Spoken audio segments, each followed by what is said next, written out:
student, welcome to the Sorasa classes, and I am Dr. Anjali Panchal and I am taking your lectures on the anatomy. So today we are going to discuss an organ of our body which is very important, the tongue. Yes, we are going to discuss about the tongue. So according to the anatomy, or in order to understand the anatomy of the tongue, you have to get a few points.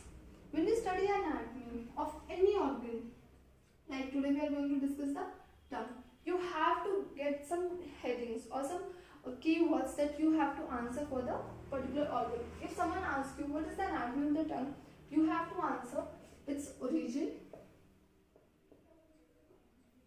its function, its blood supply,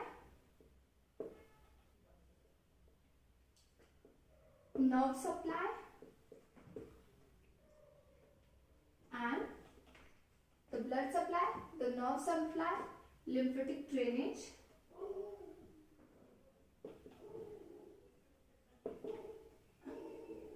and the muscular component. So this is to be at second or third heading. This should be the second or third heading. So we are going to cover these few headings in order to cover the anatomy of the tongue. If you want to study the anatomy of the tongue, you have to divide the subtopics of the tongue according to this and with the diagram. With these headings, if you draw a diagram, this is the complete anatomy of the tongue.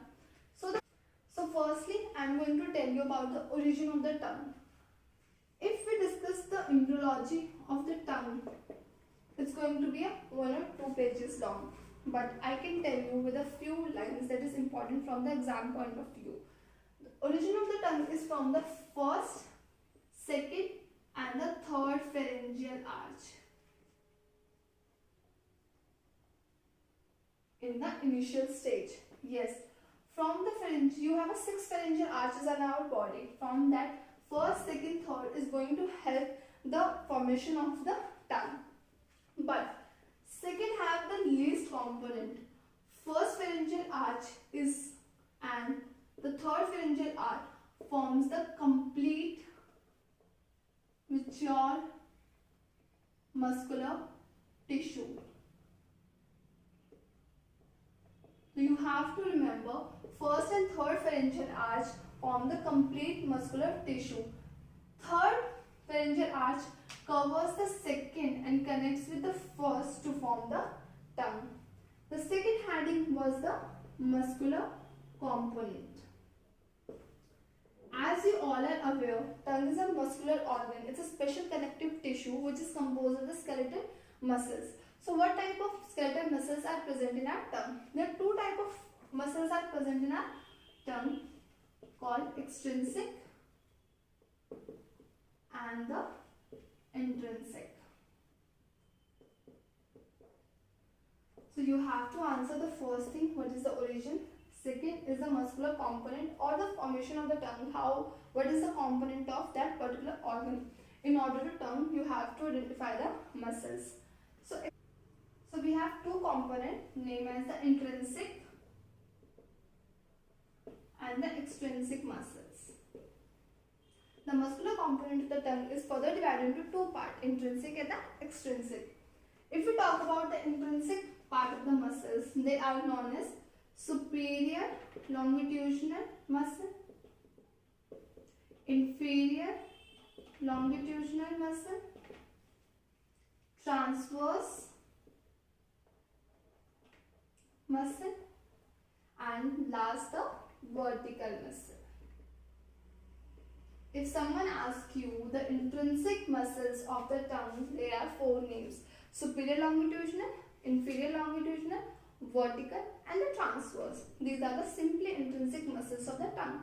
As the word suggests, intrinsic, they are completely inside the tongue. They have a function inside the tongue.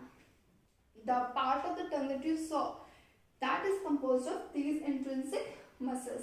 If I talk about the extrinsic muscles of the tongue, they are genioglossus,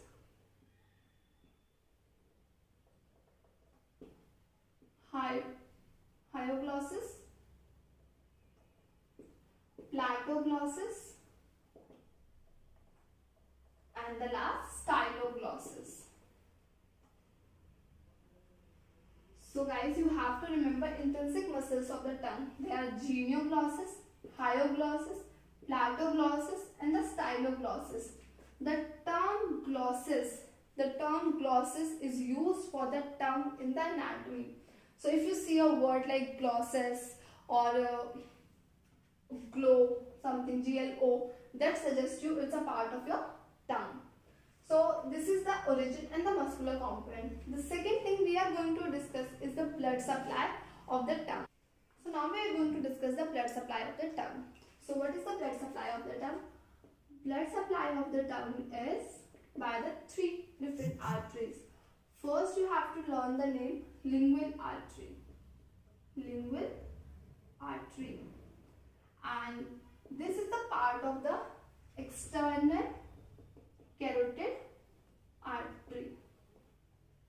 In anatomy, as I repeat by much or more, that you have to remember the interconnection or interlink or the branching of the main artery. So, lingual supply of the tongue is done by the lingual artery, but it's a branch of the external carotid artery. The second artery you have to remember is the ascending pharyngeal artery. Ascending pharyngeal artery. So it's the same, it is a branch of the external carotid artery. And the third is the tonsillar artery. So these three names, the lingual artery, ascending pharyngeal artery, or the tonsillar artery, makes the blood supply of the tongue. So you have, if someone asks you the blood supply of the tongue, you have to answer by these three names: the lingual, ascending pharyngeal, and the tonsillar artery. The second heading I suggested you is the nerve supply. So what is the nerve supply of the tongue or any organ? When you differentiate the nerve supply or tell the nerve supply to the examiner, you have to tell the sensory one and the motor one. So first we are going to discuss the motor supply. Motor nerve supply of the tongue. As the term suggests motor, these motor nerve going to supply the muscles of the tongue. So what are the muscles? We have studied the intrinsic and the extrinsic muscles. We have studied two types of muscle in the tongue: intrinsic muscles and the extrinsic. So all the intrinsic muscles plus the extrinsic muscles of the tongue is supplied by the hypoglossal nerve. And you have to remember, it is the 12th cranial nerve. So this is the 12th cranial nerve. The hypoglossal nerve will supply all the intrinsic and extrinsic muscle. But we have one exception in the extrinsic muscles is the platoglossus. Platoglossus. Platoglossus is only muscle which is supplied by the vagus. Internal laryngeal nerve of the vagus. What is it? Internal laryngeal nerve of the vagus, that is 10th cranial nerve, supply the platoglossus. Platoglossus is the only extrinsic muscle which is supplied by the vagus or the internal laryngeal nerve. But all the remaining intrinsic and the extrinsic, all the intrinsic and the extrinsic are supplied by the hypoglossal nerve. So you have to remember this name, hypoglossal. Now we are going to talk about the sensory. So I am going to tell you about the anatomy. So our tongue is divided in two parts: anterior 2/3 and the posterior 1/3. I will tell you the difference between these two. So anterior 2/3 part and the posterior 2/3 part.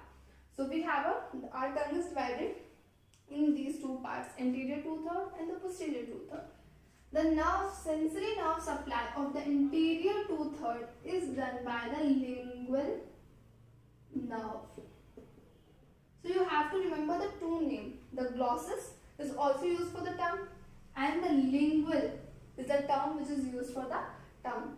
So lingual nerve is the sensory nerve for the interior 2/3 portion of the tongue, but the posterior 1/3 sensory nerve supply is done by the glossopharyngeal nerve, and glossopharyngeal nerve is the 9th cranial nerve.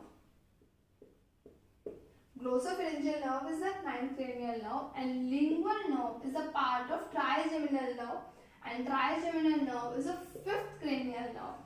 So you have to remember the lingual nerve is a part of trigeminal nerve or a branch of trigeminal nerve, which is 5th, and the glossopharyngeal is the 9th.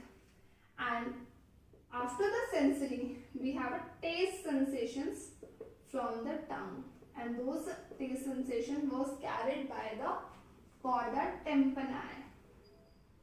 Chorda tympani. And chorda tympani is a branch of facial nerve,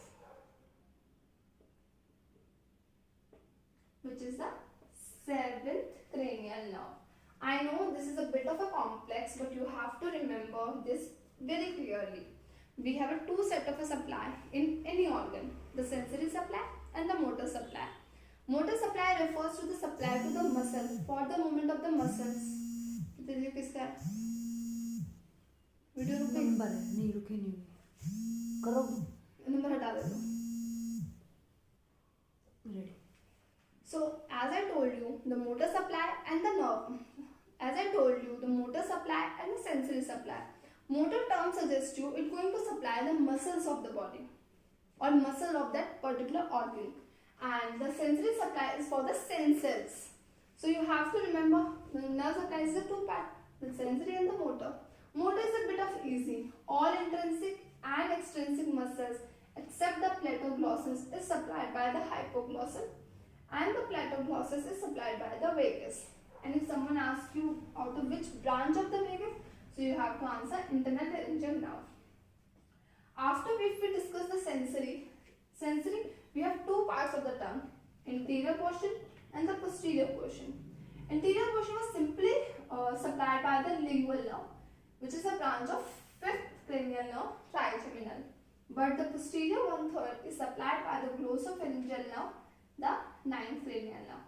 As you all are aware, our tongue is responsible for the taste or the taste sensation, which are carried by the chorda tympani, which is a part of the facial nerve.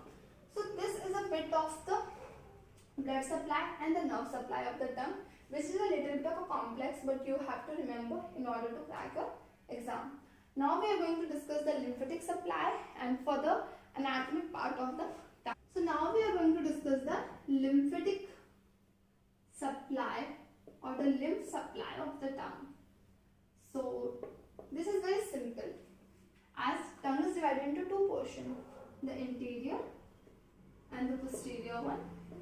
So interior was supplied, or the drainage of the lymphatic tissue, drainage of the lymph is from the interior part is done into the submental and the submandibular region. So you have to remember the interior 2/3 part of the tongue is drained into submental or submandibular region, but the posterior drains into deep cervical nerves. So posterior part is going to drain into deep cervical lymph nodes, and the anterior part is drained into the submental or submandibular lymph node. So this is the lymphatic supply. So we cover all the heading except the functions. So as you all are aware about the functions of the tongue: taste, speech, airway,